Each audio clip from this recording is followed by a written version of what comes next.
Assalamualaikum warahmatullahi wabarakatuh. Perkenalkan nama saya Aurizal Ardianto dengan NIM 232410101086.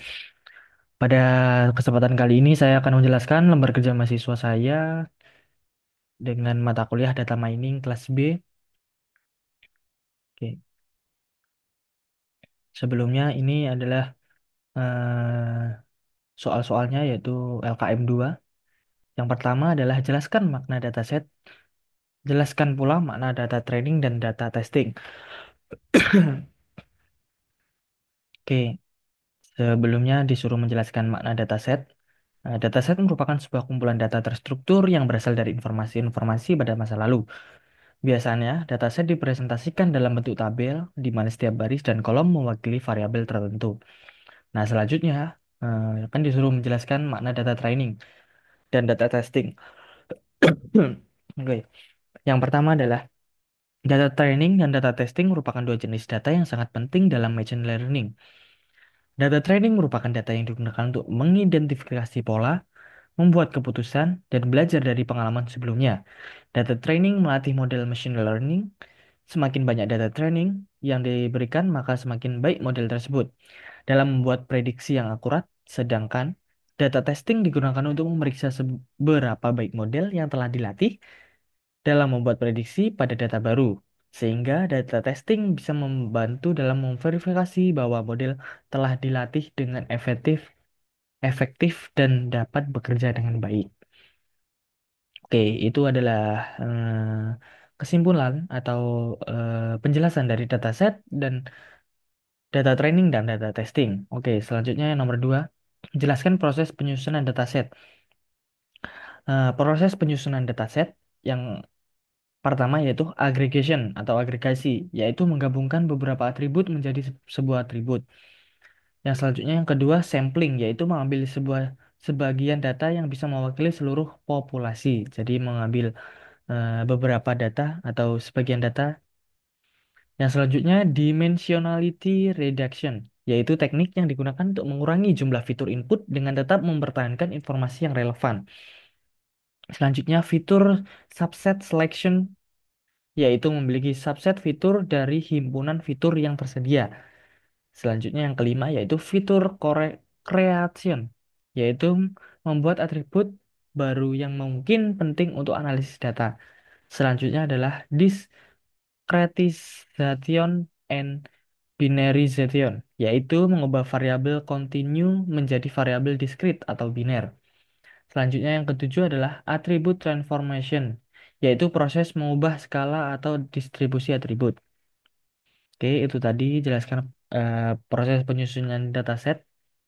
Nah, saya menuliskan tujuh itu tadi. Yang selanjutnya yang ketiga adalah jelaskan makna atribut dataset iris. Jelaskan pula makna kelas dataset iris. Oke, yang pertama adalah atribut dataset iris, yaitu yang pertama adalah sepal light, yaitu panjang sepal atau kelopak bunga iris dalam satuan sentimeter. Yang selanjutnya sepal weight, yaitu lebar kelopak bunga iris dalam satuan sentimeter. Yang selanjutnya petal light, yaitu panjang petal mahkota bunga iris dalam satuan sentimeter. Selanjutnya petal weight, yaitu lebar petal mahkota bunga iris dalam satuan sentimeter. Nah, ya sudah saya sebutkan makna atribut dataset iris. Selanjutnya saya akan menjelaskan makna kelas dataset iris. Makna kelas dalam dataset iris adalah spesies dari iris tersebut. Dataset iris memiliki tiga kelas, yaitu yang pertama ada setosa, yaitu spesies bunga iris. Setosa biasanya memiliki karakteristik petal yang pendek dan lebar. Selanjutnya, Variscolor, yaitu spesies bunga iris Variscolor memiliki karakteristik petal yang sedang dengan ukuran antara setosa dan Virginia. Selanjutnya, Virginia yaitu spesies bunga iris Virginia yang cenderung memiliki petal yang panjang dan sempit.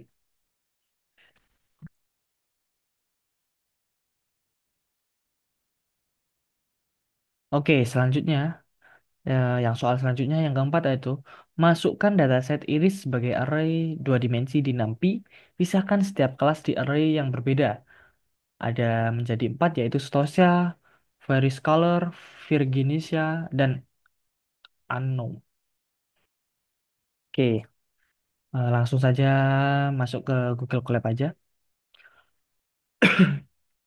Nih, tadi ya, masukkan dataset iris. Yang pertama yaitu mengimport matplotlib.pplot as plt.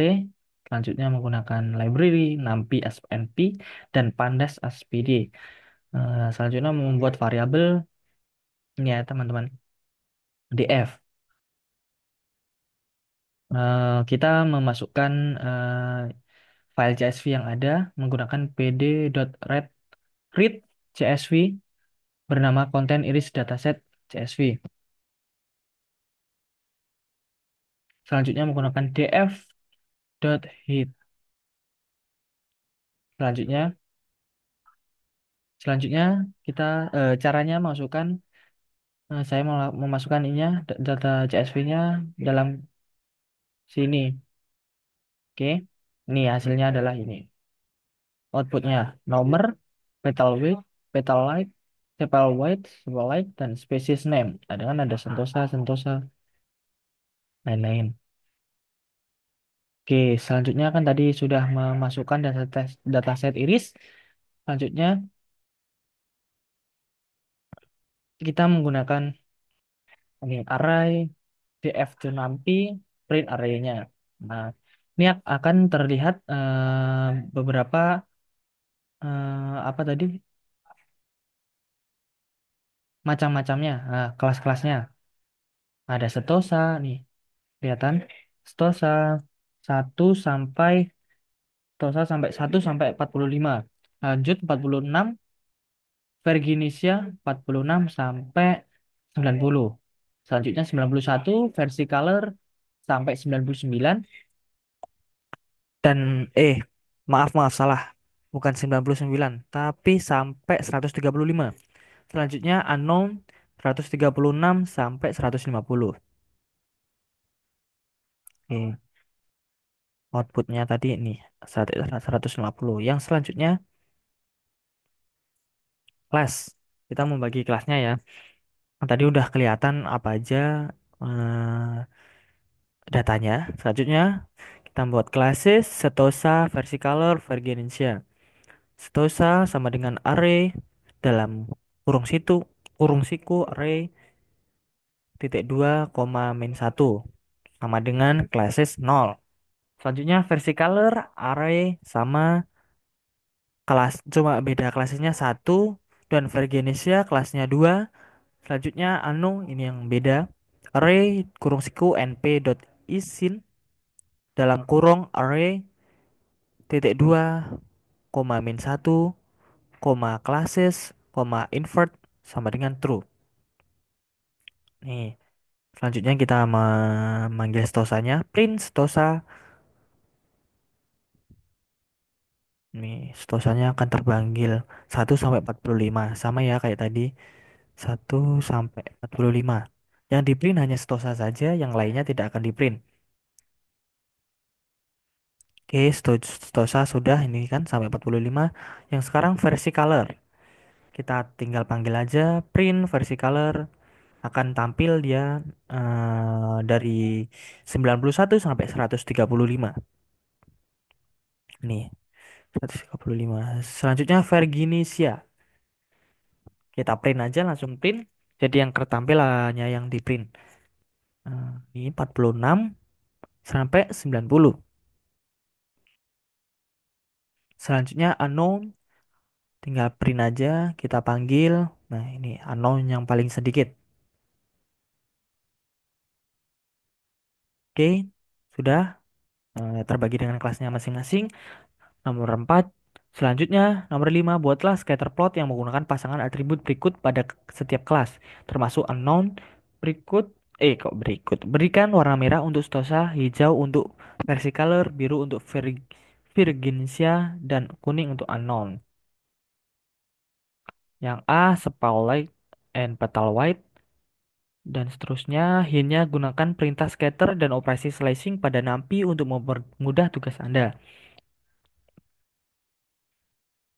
Nih, yang pertama yang A, spotlight dan petal white. Impor kita memanggil library matplotlib ASPLT. Tadi kan sudah ada ya Stosa. Jadi kita tinggal masukkan spotlightnya titik 24. Kita mengambil stosanya ini satu. Lalu PLT scatter yang ada hintnya tadi spotlight ini ditulis lagi, colornya dibuat warna merah dan labelnya adalah Stosa. Sama aja kurang lebih, cuma kita mengganti warnanya. Kalau versi color warna hijau, ditulisi di label versi color, Virginia diwarnai dengan warna biru dengan label Virginia, unknown sama menggunakan warna yellow, lalu PLT dot title, spotlight and petal width. Nah, ini untuk memunculkan ini judul PLT dot legend yaitu Stosa, Versicolor, Virginia dan unknown. Ini adalah nama-nama yang akan atau titik-titik yang akan kita panggil yang tadi. Lalu plt.x label, ini labelnya yang dan ini x-nya, ini y-nya. Lalu plt.show kita panggil. Beginilah outputnya, terlihat kan? 0, 0,0, 0,5, 1, 1,5, 2, 2,5. Warnanya kan beda-beda, biru, hijau, kuning, merah nih masing-masing. Oke, yang selanjutnya yang B sepal white sama aja teman-teman. Cuma ininya tadi kan 4 ya. 4 dan satu. Sekarang diganti 3 dan 2. Untuk apa warnanya atau labelnya itu sama aja. Ini kurang lebih sama kayak tadi. Tinggal panggil aja, tinggal copy. Nah, hasilnya yang berbeda. Hmm. Spell weight-nya berbeda. 1, 2, 3, 4, 5, 6, 7, 2,5, 3,5, 4,5. Nah, berbeda-beda kan? Berbeda. Ini semacam seperti ini. Yang kedua seperti ini. Berbeda-beda. Selanjutnya, yang ketiga, kita gunakan index 4 sama 2-nya. Gunakan semuanya. Hasilnya seperti ini. Hmm. Hasilnya juga berbeda kayak yang B tadi. Soalnya kita memintanya kan juga beda. Selanjutnya yang D menggunakan 3 dan satu.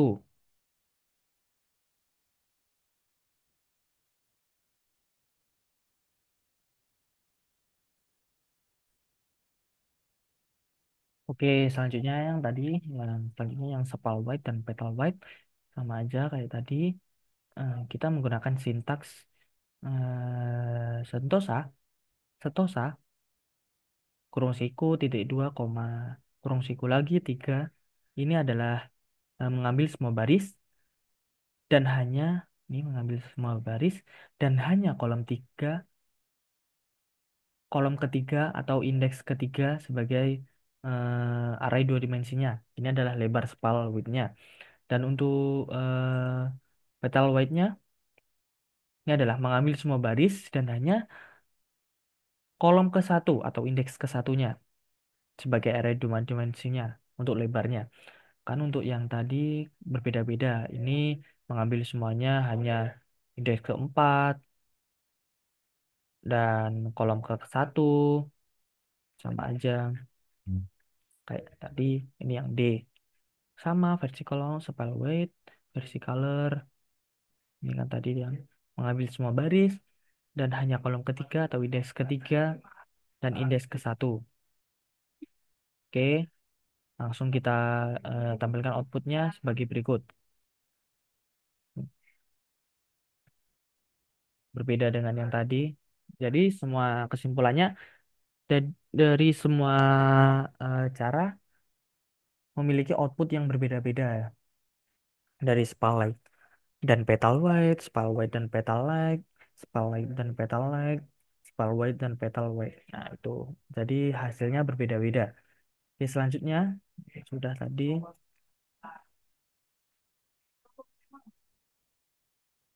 Selanjutnya yang keenam, jelaskan bagaimana karakter pengelompokan setiap kelas pada scatter plot. Karakter pengelompokan scatter plot dapat dilakukan dengan melihat suatu pola hubungan antara dua variabel. Biasanya di dalam scatter plot menggunakan skala interval dan rasio.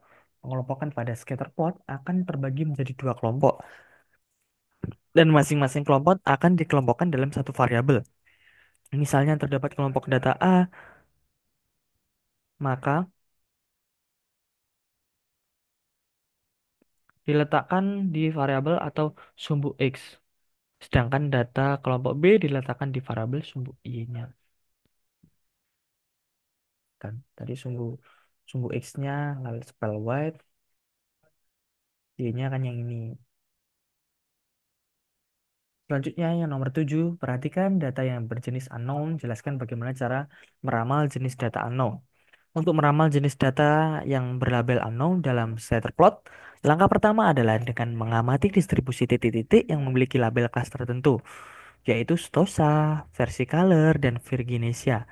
Titik-titik ini memiliki warna yang berbeda, merah untuk Stosa, hijau untuk Versicolor, biru untuk Virginesia, dan kuning untuk unknown. Nih, kan warnanya beda-beda. Merah, kuning, hijau, biru. Pendekatan yang dapat digunakan adalah dengan menganalisis posisi titik unknown relatif terhadap kelompok titik yang sudah diketahui. Jika titik unknown berada dalam atau sangat dekat dengan sebaran titik setosa, maka kemungkinan besar titik tersebut termasuk dalam kelas tosa. Demikian pula jika unknown lebih dekat dengan kumpulan titik versicolor atau Virginia, maka kemungkinan besar titik tersebut termasuk dalam kelas yang bersangkutan. Pendekatan yang digunakan dalam menemukan titik unknown relatif terhadap kelompok titik yang sudah diketahui. Namanya. Jadi yang kuning-kuning ini,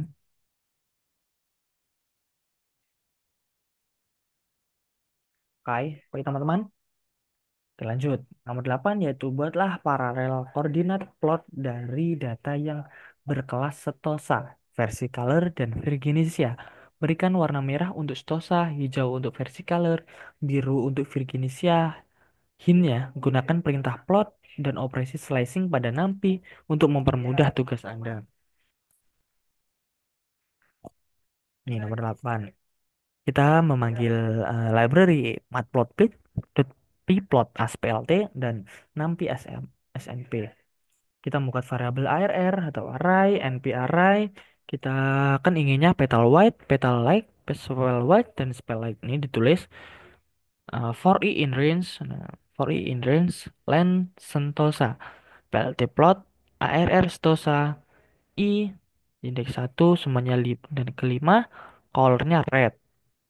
Dan untuk Virginia colornya blue. Dan untuk versi color itu diwarnain green. Lalu plt.title parallel coordinate plot nih langsung untuk eksekusinya yaitu plt.show. Kurang lebih hasilnya seperti ini.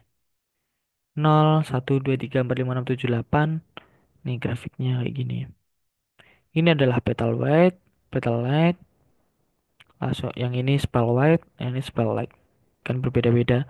Tadi yang red Stosa, yang blue Virginia, dan yang green Versicolor. Oke, mantap. Yang terakhir, sorry sorry. Jelaskan bagaimana karakter pengelompokan setiap kelas pada koordinat plot. Nah, dari paralel koordinat plot dapat diketahui pada petal white untuk kelas setosa cenderung lebih kecil karena posisinya berada di bawah angka 1. Di bawah angka 1 kan. Nih, kan ini 0 sampai 1 ya. Nah, Selanjutnya, sementara kelas versicolor berada di atas kelas Setosa dan di bawahnya kelas Virginisia. Di atasnya Setosa, di bawahnya Virginisia. Nih, oke. Kemudian, jika dilihat dari peta light, Stosa masih berada di bawah versicolor, dan Virginisia tetap berada di atas. Pada White, kelas Stosa paling besar daripada kelas-kelas lainnya untuk garis-garisnya menyebar sehingga dapat dikatakan renggang. Kemudian pada Light, Stosa turun menjadi paling bawah dan Virginisia kembali lebih tinggi. Eh, Langsung kan? Dari dia atas turun, dia langsung ke atas lagi, paling tinggi. Oke, mantap. Nah, untuk hasil dan analisanya, pada soal nomor satu dapat diketahui bahwa dataset merupakan sebuah kumpulan data terstruktur yang berasal dari informasi-informasi pada masa lalu. Data training, semakin banyak data training yang diberikan, maka semakin banyak model tersebut dalam membuat prediksi yang akurat. Nah, pada nomor 2, terdapat 7 proses penyusunan dataset yang dimulai dari aggregation, sampling, dimensionality, feature subset selection, feature creation, discretization, dan binarization, dan atribut transformation. Nah, selanjutnya pada nomor 3, terdapat 4 atribut dari dataset iris, yaitu spotlight, spotlight, petalite, and petalweight. Sedangkan untuk kelas-kelasnya terbagi menjadi 3 bagian, yaitu Stosa, Versicolor, dan Vignesia. Oke. Pada nomor 4, untuk memisahkan tiap-tiap kelas dapat menggunakan agregasi atau aggregation dan pemisah kelas dalam penyusunan dataset. Nah, pada nomor soal 5, kode pemrograman di atas menggunakan matplotlib untuk membuat scatter plot, yaitu panjang spotlight, dan lebar kelopak petal white dari 4 kelas yang telah dipisahkan sebelumnya, Stosa, Versicolor, Virginesia, dan Unknown. Pembuatan scatter plot ini juga menggunakan slicing, di mana mengambil indeks yang sesuai dengan pada kelasnya yang dituju. Nah, ya tadi dari yang titik 2 mengambil semuanya, lalu 3 dan 1. Nah, itu teman-teman. Lanjut pada soal 6. Pengelompokan scatter plot dapat dilakukan dengan melihat suatu pola hubungan antara dua variabel. Misalnya, terdapat kelompok A, data A, maka diletakkan di variabel atau sumbu X. Sedangkan data kelompok B diletakkan di variabel di sumbu Y. Nah, selanjutnya pada soal nomor 7, meramal jenis data unknown dapat dilakukan dengan melihat dan juga membandingkan pola karakteristik pada iris yang telah terdefinisi. Setelah itu melakukan pengecekan terhadap batas bawah dan batas maksimal untuk tiap atribut pada kelas yang terdefinisi dan kelas unknown tersebut. Oke. Selanjutnya yang nomor 8 yaitu membuat garis-garis paralel koordinat plot untuk menggunakan perulangan seperti for i in range. Kemudian di dalamnya terdapat len untuk menghitung panjang dari listnya. Kemudian diplot dan dimasukkan variabel ke dalam parameter. Untuk tiap-tiap kelas memiliki warna garis yang berbeda-beda. Nah, yang tadi warna biru, warna hijau, merah, dan seterusnya. Selanjutnya yang terakhir yaitu pada soal nomor 6, pengelompokan karakteristik seseorang. Oke, oke, oke, oke. Lanjut. Dari mana tadi? Pada soal nomor 9, pengelompokan karakteristik Stosa lebih kecil daripada atribut petal white, petal light, dan spotlight. Sedangkan Virginesia paling tinggi berada di petal white, petal light, dan sepal. Oke.